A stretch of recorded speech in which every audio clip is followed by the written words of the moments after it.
എല്ലാവർക്കും ഗൾഫ് കിച്ചൻ്റെ പുതിയൊരു എപ്പിസോഡിലേക്ക് സ്നേഹം നിറഞ്ഞ സ്വാഗതം. ഞാനിന്നിവിടെ ചെയ്യാൻ പോകുന്നത് കടലക്കറിയാണ്. ഇന്ന് ഞാനിവിടെ കടലക്കറിക്ക് എങ്ങനെയാണ് ഗ്രേവിക്ക് കട്ടി കൂടാൻ എന്ത് ചെയ്യണം എന്നുള്ളത് ഞാൻ ഈ വീഡിയോയിൽ കാണിക്കുന്നുണ്ട്. അപ്പോൾ കടലക്കറി ചെയ്യാൻ ആവശ്യമായിട്ടുള്ള ചേരുവകൾ എന്തൊക്കെയാണെന്ന് നോക്കാം. ഞാൻ 1 ഗ്ലാസ് കടല ഇന്നലെ രാത്രിയിൽ വെള്ളത്തിൽ കുതിർക്കാനിട്ടിരുന്നു. അത് നല്ലതുപോലെ കഴുകിയതിന് ശേഷം 2-3 പ്രാവശ്യം നല്ല വെള്ളത്തിൽ കഴുകിയതിന് ശേഷം കുതിർക്കാനിടുക. അപ്പോൾ കടല വേവിക്കുമ്പം പിറ്റേ ദിവസം രാവിലെ കടല വേവിക്കുമ്പം ആ വെള്ളം കൂടി തന്നെ വേണം കടല വേവിച്ചെടുക്കാൻ. ആ കടല കുതിർന്ന വെള്ളത്തിന് നല്ല സത്ത് ഉണ്ടാകും എന്നാണ് പറയാറ്. അപ്പോൾ ആ വെള്ളം കളയേണ്ട ആവശ്യമില്ല. ആ വെള്ളത്തിൽ തന്നെ നമുക്ക് കടല വേവിച്ചെടുക്കണം. അപ്പോൾ അങ്ങനെ വേവിച്ചെടുത്ത കടലയാണിത്. പിന്നെ ചെറിയ കഷ്ണം ഇഞ്ചി, 3 അല്ലി വെളുത്തുള്ളി, 2 പച്ചമുളക്, കുറച്ച് കറിവേപ്പില, ഒരു വലിയ സവാള, ചെറിയ സവാളയാണെങ്കിൽ 2 എണ്ണം എടുക്കാം, ഒരു മീഡിയം സൈസ് തക്കാളി, കുറച്ച് മഞ്ഞൾപ്പൊടി, മല്ലിപ്പൊടി, ചിക്കൻ മസാല. ചിക്കൻ മസാലയ്ക്ക് പകരം നിങ്ങൾക്ക് ഗരം മസാല വേണമെങ്കിലും യൂസ് ചെയ്യാം. ഒരു പാൻ അടുപ്പത്ത് ചൂടാക്കാൻ വെക്കുക. അതിലോട്ട് 3 സ്പൂണ് എണ്ണ ഇട്ട് കൊടുക്കുക. എണ്ണയൊന്ന് ചൂടാകുമ്പോൾ അതിലോട്ട് ഇഞ്ചിയും വെളുത്തുള്ളി ഇട്ട് കൊടുക്കാം. ഇഞ്ചിയുടെയും വെളുത്തുള്ളിയുടെയും പച്ചമണം പോകുന്നത് വരെ ഒന്ന് വഴറ്റി കൊടുക്കാം. ഇഞ്ചിയും വെളുത്തുള്ളിയും ഒന്ന് വഴണ്ടി വന്നതിന് ശേഷം അതിലോട്ട് അരിഞ്ഞു വെച്ച സവാളയും കറിവേപ്പിലയും പച്ചമുളകും ആഡ് ചെയ്ത് കൊടുക്കാം. ഇതിലോട്ട് ആവശ്യത്തിനുള്ള ഉപ്പും കൂടി ഇടുക. ഞാൻ കടല വേവിച്ചപ്പോൾ ഉപ്പ് ആഡ് ചെയ്തിട്ടുണ്ടായിരുന്നു. അപ്പോൾ ഞാൻ കുറച്ച് ഉപ്പ് ഇപ്പം ആഡ് ചെയ്ത് കൊടുക്കുന്നുള്ളൂ. ഇനി ഇതൊന്ന് നല്ലതുപോലെ വഴറ്റിയെടുക്കുക. അപ്പോൾ ചെറു തീയിലിട്ട് ഒരു 5 മിനിറ്റ് ഇത് അടച്ച് വെക്കാം. അപ്പോൾ പെട്ടെന്ന് വഴണ്ടി കിട്ടും. ഒരു 5 മിനിറ്റിന് ശേഷം നമുക്കിതൊന്ന് യോജിപ്പിച്ച് കൊടുക്കാം. സവാളയൊക്കെ വഴണ്ടി വന്നിട്ടുണ്ട്. ഇനി ഇതിലോട്ട് ഞങ്ങൾക്ക് പൊടികൾ ആഡ് ചെയ്ത് കൊടുക്കാം. ഇതിലോട്ട് ഒരു 1/4 ടീസ്പൂൺ മഞ്ഞൾപ്പൊടി, 1 ടേബിൾ സ്പൂൺ ചിക്കൻ മസാല,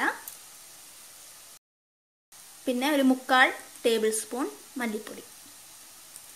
ഇതിൽ ഞാൻ എരിവിന് ആകെ പച്ചമുളക് മാത്രമേ യൂസ് ചെയ്യുന്നുള്ളൂ. നിങ്ങളുടെ എരിവിനനുസരിച്ച് പച്ചമുളക് കൂട്ടി കൊടുക്കുക. ഇല്ലാന്നുണ്ടെങ്കിൽ മുളക് പൊടി ആണെങ്കിൽ ആഡ് ചെയ്ത് കൊടുത്താൽ മതി. ഇതിപ്പോൾ എണ്ണ കുറവാണ്, അതുകൊണ്ട് ഞാൻ കുറച്ച് എണ്ണ കൂടി ആഡ് ചെയ്ത് കൊടുക്കുന്നുണ്ട്.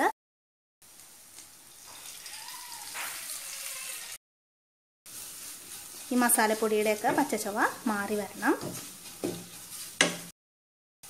പൊടികളുടെയൊക്കെ പച്ചച്ചുവ മാറിക്കഴിഞ്ഞതിന് ശേഷം അതിലോട്ട് അരിഞ്ഞു വെച്ച തക്കാളി ഇട്ട് കൊടുക്കുക.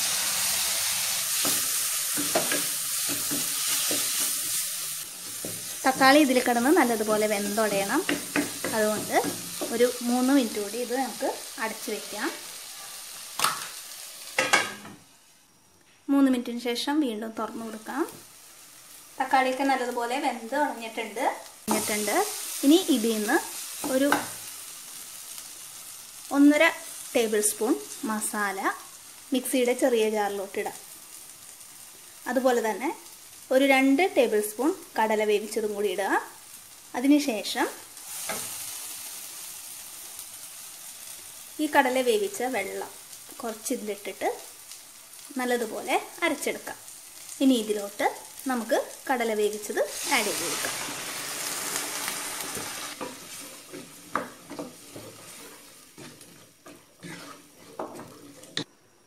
ഇതിപ്പോൾ ഞാൻ അരച്ചെടുത്തിട്ടുണ്ട്. മസാലയുടെ ചൂട് മാറിയതിന് ശേഷം വേണം അരച്ചെടുക്കാൻ. ഇനി ഇതും ഇതിലോട്ട് ഞങ്ങൾക്ക് ആഡ് ചെയ്ത് കൊടുക്കാം. ഇങ്ങനെ അരച്ചിട്ടാൽ കടലക്കറിക്ക് കട്ടി വരും. മിക്സിയുടെ ജാറിലോട്ട് കുറച്ച് വെള്ളം ഇട്ടിട്ടുണ്ട്, അതും കൂടി ആഡ് ചെയ്യാം. നിങ്ങൾക്ക് ആവശ്യമായിട്ടുള്ള വെള്ളം ഇതിൽ ആഡ് ചെയ്ത് കൊടുക്കാം. കടല വേവിച്ച വെള്ളം ഉണ്ടെങ്കിൽ അത് തന്നെ ആഡ് ചെയ്ത് കൊടുക്കാം. ഇല്ലാന്നുണ്ടെങ്കിൽ മാത്രം കുറച്ച് വെള്ളം ആഡ് ചെയ്ത് കൊടുത്താൽ മതി.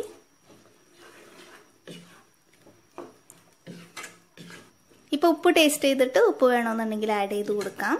ഞാൻ ടേസ്റ്റ് ചെയ്തപ്പോൾ ഉപ്പ് കറക്റ്റ് ആയിരുന്നു. ഇനി ഞാൻ ഇതിലോട്ട് ആഡ് ചെയ്ത് കൊടുക്കുന്നില്ല. വെള്ളം വേണമെന്നുണ്ടെങ്കിൽ കുറച്ച് വെള്ളം കൂടി ആഡ് ചെയ്ത് കൊടുക്കാം. ഇനി ഈ കടല ഒന്ന് ഈ മസാലകളിലൊക്കെ നല്ലതുപോലെ പിടിച്ച് വരട്ടെ. ഒരു 5 മിനിറ്റ് കൂടി ഇത് ചെറുതീയിൽ അടച്ചു വയ്ക്കാം. കറിയൊക്കെ നല്ലതുപോലെ കുറുകി വന്നിട്ടുണ്ട്. ഗ്രേവിക്ക് കട്ടിയായിട്ടുണ്ട്.